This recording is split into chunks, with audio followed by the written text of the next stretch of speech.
Minsan sa ating kasaysayan, nakahuli ng pagkalaki-laking ahas sa Kasiguran, Aurora. Pangatlong pinakamalaki raw sa buong mundo hanggang ngayon.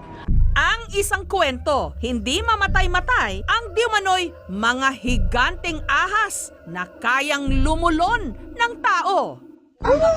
Ang kinatatakutan ng marami na akala ng iba, imposible, nangyari nito lang nakaraang buwan nung kumalat ang videong ito kung saan pinagkakaguluhan ang isang malaking sawa na hinala nila kumain ng isang nawawalang magsasaka.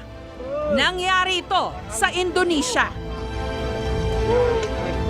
Nung hiwain at buksan ang tiyan ng sawa,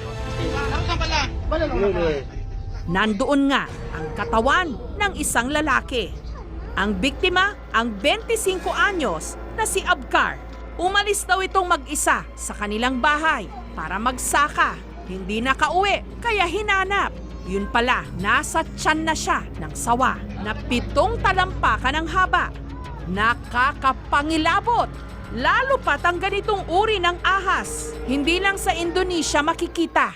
Meron din daw sa Pilipinas, sa kabundukan ng Sierra Madre, na diumano kayang lumunok ng buong tao.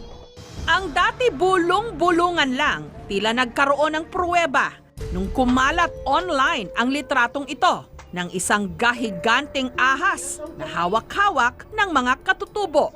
Sa litratong ito, makikitang 7 tao ang may hawak-hawak ng balat ng ahas. Ahas kasi ang jaw niya, yung dito, ay para siyang goma, hindi siya katulad nating matigas. So pwedeng bumukas yan ng ganyan at kahit malaki, kaya niyang lunukin. Yung paglunok niya dyan, pwedeng matulog na sa tiyan niya yan ng matagal. Mabagal mag-metabolize or mabagal gutumin ang python, lalo na kung malaki ang kanyang kinakain.